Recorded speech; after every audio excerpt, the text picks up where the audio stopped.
आदिवासी दलित महिलाओं के लिए, शोषित ग्रामीण बेसहारों के लिए झालसा का योगदान है। आओ करें इंसाफ और अपने हक की बात, कानून की बात, कानून की बात, कानून की बात, कानून की बात।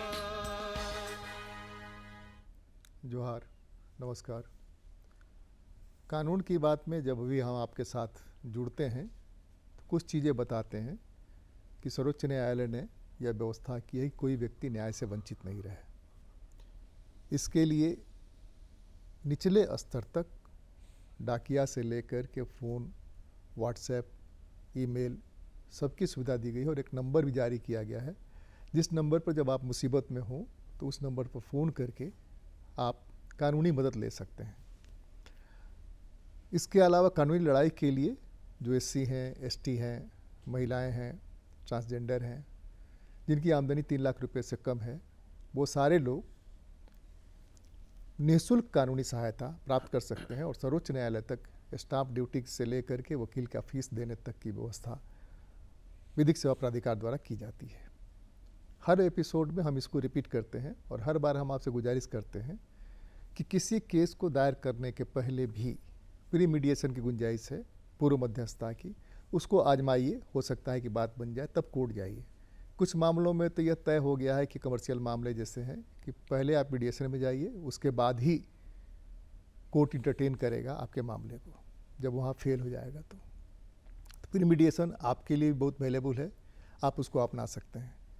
आज कानून की बात में हम बात करेंगे महिलाओं को पैतृक संपत्ति में अधिकार के मामले में। हमारे साथ हैं एस प्रसाद, जो रिटायर्ड डिस्ट्रिक्ट जज हैं। आपका स्वागत है, नमस्कार। और ये संपत्ति में अधिकार का जो मामला है तो दो ऐसे ही पुरुष और महिला होते हैं, तो पहले ये माना जाता है कि बेटों को ही संपत्ति में अधिकार होगा, पुत्रों को ही। तो क्या चेंजेस है इसमें, क्या है? संपत्ति में अधिकार विभिन्न वर्ग की महिलाओं को अलग अलग मिला हुआ है। यहाँ पे आदिवासी महिलाओं के लिए अलग कानूनी व्यवस्था है। हिंदू सक्सेशन एक्ट में महिलाओं की अलग स्थिति है और मुस्लिम लॉ में अलग स्थिति है। हिंदू में इंक्लूडेड है बौद्ध, सिख, पारसी, ये सब हिंदू लॉ में ही एडेड है। मुस्लिम लॉ में एक्सक्लूसिवली मुस्लिम है और वहाँ पर अपना जो उनका फैमिली लॉ है उसमें थोड़ा सिया और सुन्नी में थोड़ा सा अंतर है। और आदिवासी महिलाओं के संबंध में यहाँ पर कस्टमरी लॉ है। कस्टमरी लॉ में महिलाओं को पैतृक संपत्ति में अधिकार नहीं है, लेकिन एक जजमेंट आदरणीय गौतम चौधरी साहब का आया है और उस जजमेंट पे हम लोग इंतज़ार में हैं कि सुप्रीम कोर्ट में क्या उस पर कमेंट आता है, क्योंकि संविधान के अनुच्छेद 14 से 18 में समानता का अधिकार है। अगर स्त्री पुरुष में असमानता होता है अधिकार के मामले में तो ये अनुचित है। इस कारण हम लोगों को उम्मीद है कि उसमें कुछ पॉजिटिव आएगा। दूसरी परिस्थिति है मुस्लिम लॉ में। मुस्लिम लॉ में जब तक व्यक्ति जीवित है तब तक संपत्ति उसकी है, उसको एंसेस्ट्रल प्रॉपर्टी में किसी प्रकार का कोई हक नहीं होता है। किसी के मरने के बाद उसकी जो संपत्ति है उस संपत्ति पे उसके वारिस का हक होगा और ये उसके अंत्येष्टि का और उसका जो कर्ज है उसको चुका देने के बाद जो बचेगा उसमें इसमें 1/4 हक मिलता है महिलाओं को, मतलब उसकी पत्नी हो, माँ हो, और अगर पत्नी एक से ज़्यादा हो गई तो 1/8 हो जाएगा, या बच्चे हैं तो 1/8 हो जाएगा, और अधिक ज़्यादा हो गई पत्नी तो 1/16 हो जाएगा। ये स्थिति है। नहीं, बेटियां अगर हैं तो बेटियों को क्या अधिकार है उसमें? 1/4 ही है। नहीं, 1/4 में तो माँ को अगर चला जाता है, जैसे उसमें बटा हुआ है कि 1/2 बेटों को होगा। अब 1/2 जो बेटों को होगा उसमें सब बेटा शामिल हो जाएगा, तो उस क्रमशः घटते चला जाएगा। 1/4 औरतों के लिए आता है, तो उसमें जो 2 आना nearest 4 आना 8 आना क्या होता है? 2 आना 4 आना 8 आना जो उसमें है। 50%, 25% इस तरह से वो उसका मान लीजिए 2 आना 4 आना। तो नाना की संपत्ति में भी राइट होगा और पिता की संपत्ति में भी राइट, बाबा की संपत्ति में भी राइट होगा। जैसे उसमें सबसे पहले तो जीवित व्यक्ति को राइट है, मृत व्यक्ति को राइट नहीं है।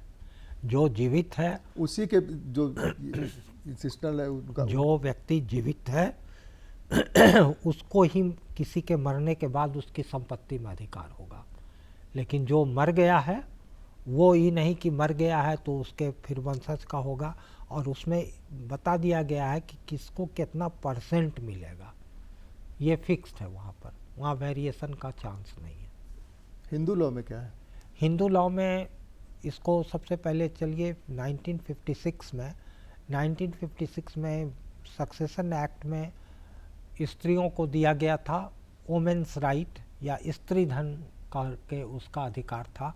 उस स्त्री धन में था उसको कि वो उसको जो गिफ्ट मिलता है, उसको जो किसी तरह का कोई दहेज के समय में जेवर गहना ये सब जो मिलता था वो उसका स्त्री धन था, और वो जब तक जीवित है तब तक उसको मेंटेनेंस का अधिकार था, लेकिन वो पार्टीशन नहीं कर सकती थी और उस पर वो हक नहीं जता सकती थी। बाद में उसमें परिवर्तन आया और 2005 का जो सक्सेशन एक्ट आया उसके सेक्शन 6 में फिर परिवर्तन कर दिया गया, और परिवर्तन करके अब उसमें पुत्र के बाद पुत्री का भी रख दिया गया, तो पुत्री को भी मिल गया। हिंदू लॉ में 2 परंपरा था पहले, एक तो दायाभाग जिसके प्रणेता जीमूत वाहन थे, और दूसरा था मिताक्षरा है, मतलब एक दायाभाग है एक मिताक्षरा है। मिताक्षरा के प्रणेता थे याज्ञवल्क्य, और उसका कमेंट्री विघ्नेश्वर जी की कमेंट्री है जिसके आधार पे ये सारा कुछ होता है। अब इसके अनुसार महिलाएं अब क्लेम कर सकती हैं, राइट कर सकती हैं, क्योंकि हिंदू लॉ में एक कोपार्सनर का कंसेप्ट है। कोपार्सनर होता है कि एक वंश में 4 ही पीढ़ी के लोग कोपार्सनर हो सकते हैं। तो जैसे दादा हो गए, दादा के बाद पिता हो गए, पिता के बाद पुत्र हो गया, और पुत्र के बाद पोता हो गया।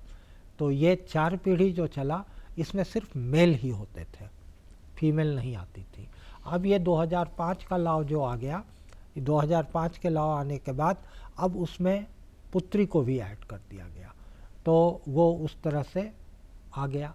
कोपार्सनर ही क्लेम कर सकता है पार्टीशन का। कोई जॉइंट प्रॉपर्टी है तो जो कोपार्सनर है वो क्लेम करेगा पार्टीशन का। तो पहले महिलाएं नहीं कर सकती थी पार्टीशन का क्लेम, अब कर सकती, ये परिवर्तन है। 2005 के पूर्व अगर शादी हो गई हो, 2005 के पूर्व अगर वो घर से अलग हो गई हो तो? अभी तक तो कानूनी स्थिति ये थी कि वो शादी हो गई, उसके पिता के प्रॉपर्टी में अगर उसको हिस्सा लेना है तो 2005 के तक में, जिस समय ये लागू हुआ 9 सितंबर को, उस समय अगर पिता जीवित थे तो इसको मिलेगा राइट। नहीं, अभी सुप्रीम कोर्ट का नया जो रूलिंग आया है उस रूलिंग में है कि उस 2005 के में पहले वाले में क्लेम नहीं किया जा सकता है। 2005 के बाद ही इसमें आया है। उसमें सुप्रीम कोर्ट का 2 जजेज का जजमेंट है, इधर 3 जजेज का जजमेंट आ गया है। 2 जजेज वाले जजमेंट में अगर पढ़िए तो आपको मिलेगा कि अगर यदि 2005 में जिस समय एक्ट लागू हुआ था उस समय अगर जिसकी संपत्ति में हक चाहते हैं उनके पिता अगर जीवित हैं तो वो क्लेम कर सकती हैं। लेकिन अगर यदि उसके पिता जिस समय एक्ट लागू हुआ उस समय पिता जीवित नहीं थे तो महिलाएं उस पर क्लेम नहीं कर सकती हैं। लेकिन फिर 3 जजेज बेंच का जो जजमेंट आया है उसमें थोड़ा सा परिवर्तन, पढ़ने से तो लगता है कि कुछ परिवर्तन हुआ है। अब महिलाएं उस पर भी क्लेम कर सकती हैं, लेकिन अभी हम लोग इंतज़ार कर रहे हैं कि उस पर और कैसा क्या कमेंट आता है। हिंदू लॉ में यह मान्यता थी पहले से कि चूंकि शादी के समय जितना औकात है बाप का उतना औकात से भी ज़्यादा बढ़ करके लड़की की एक अच्छे घर में शादी करता था, दहेज करता था और खर्चा करता था। इसलिए माना जाता है कि अब वहाँ उनकी संपत्ति पर यह मान्यता थी, उनकी संपत्ति पर अब उनका हक नहीं बना है। लड़के चूंकि साथ रहते थे और लड़के ही मूल रूप से सेवा करते थे माँ बाप की, तो उस स्थिति में क्या परिवर्तन आया इस कानून के बाद और दूसरे कानून जो आए हैं उसको लेकर के, ताकि लड़कियां जब हक जमा रही हैं तो लड़कियों पर दायित्व भी बनेगा? जैसे दहेज को जनरली जोड़ा जाता है, जो मुस्लिम में जहेज होता था उससे दहेज को जोड़ के देखते हैं। मुस्लिम लॉ में, मुस्लिम लॉ में जहेज पहले से था या वहाँ कुरीति के रूप में जहेज आया? जहेज का क्या था, उसमें लड़की को मिल जाता था अपने पिता के घर से, और जिस समय विवाह होता था उस समय निकाह नामा होता था कि निकाह के समय में निकाह नामा दिया जाएगा। निकाह नामा में कोई अपने प्रॉपर्टी, जब कभी भी कोई मरता है, अगर पुरुष मरा तो निकाह नामा में जो उसका शर्त है, मेहर का जो शर्त है, वो मेहर का शर्त उसमें से उस अनुसार उसके संपत्ति में से मेहर निकाल दिया जाएगा और उसके बाद फिर बंटवारा होता है। और ये मेहर जो स्त्री को प्राप्त हुआ उस पर उसका एक्सक्लूसिव राइट है। तो वो तो स्त्री धन की तरह ही है। हाँ, स्त्री धन की तरह उसका हो जाएगा।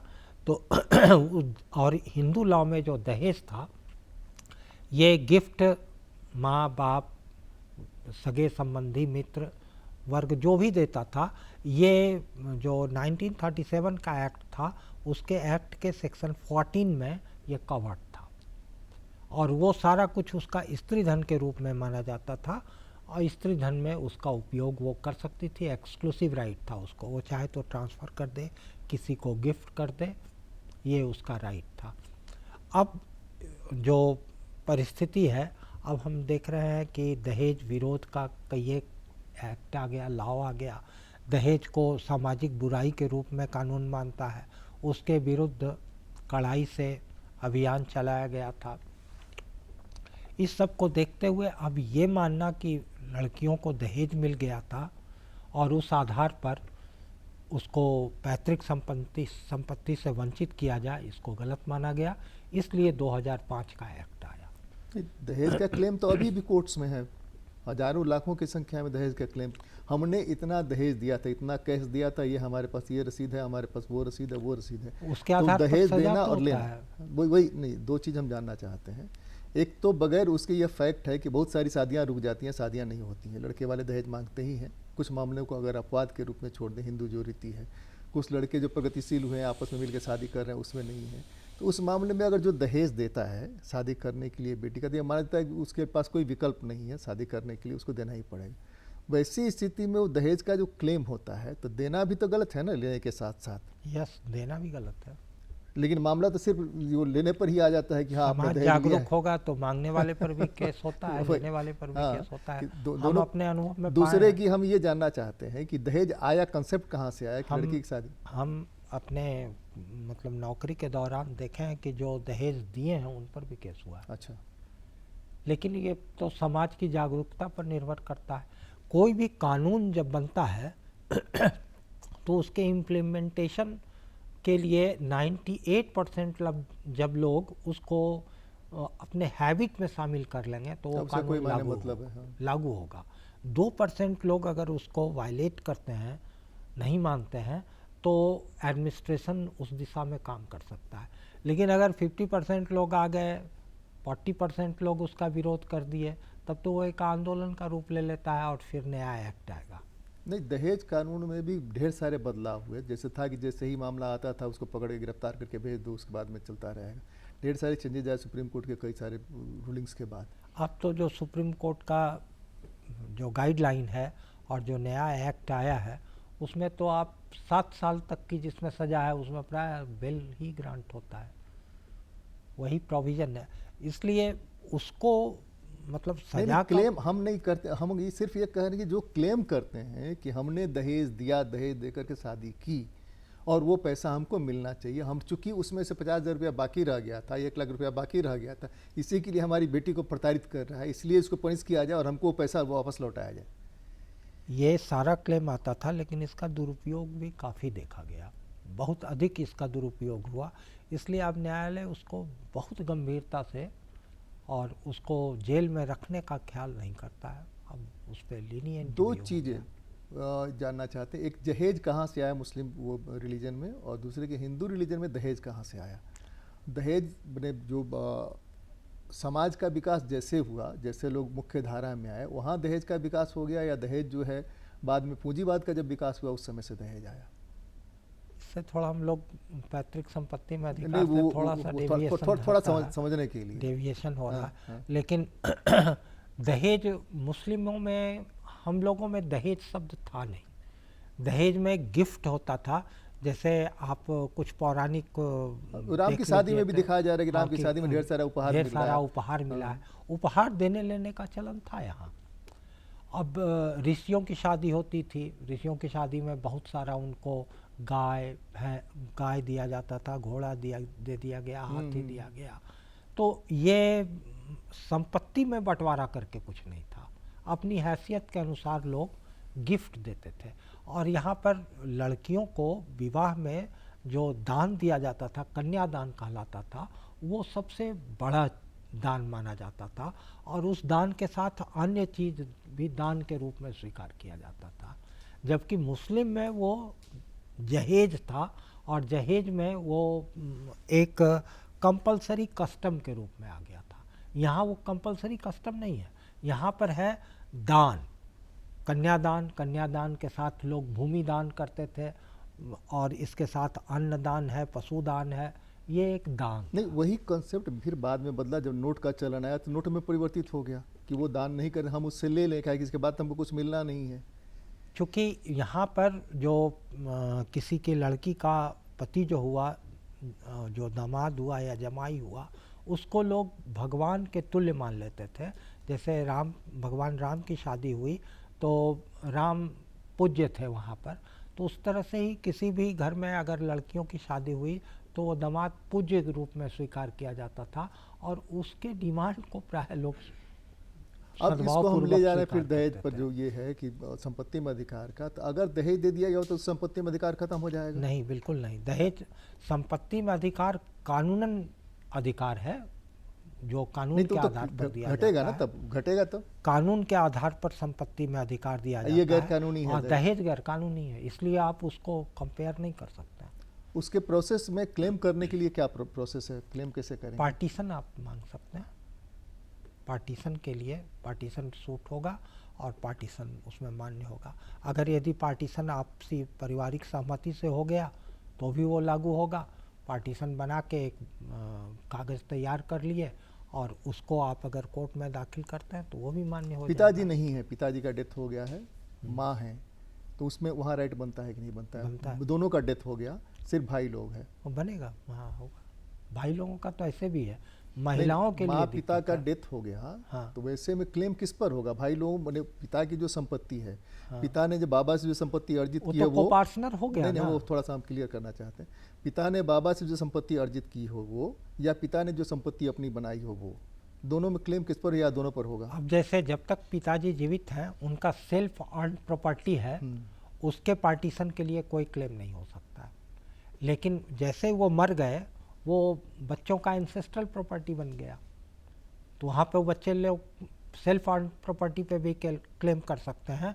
और जो एंसेस्ट्रल प्रॉपर्टी है, अब जैसे हमारे दादा का प्रॉपर्टी, आपके दादाजी का प्रॉपर्टी, आपके पिताजी हैं, और आपके पिताजी चाहे कि हम अपने पिताजी का प्रॉपर्टी आपको नहीं देंगे, तो वो नहीं कर सकते हैं ऐसा।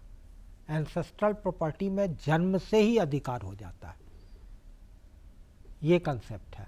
और सेल्फ अर्न प्रॉपर्टी जो है वो जब तक जीवित है तब तक आपको चाहें तो देंगे, नहीं चाहेंगे तो नहीं देंगे।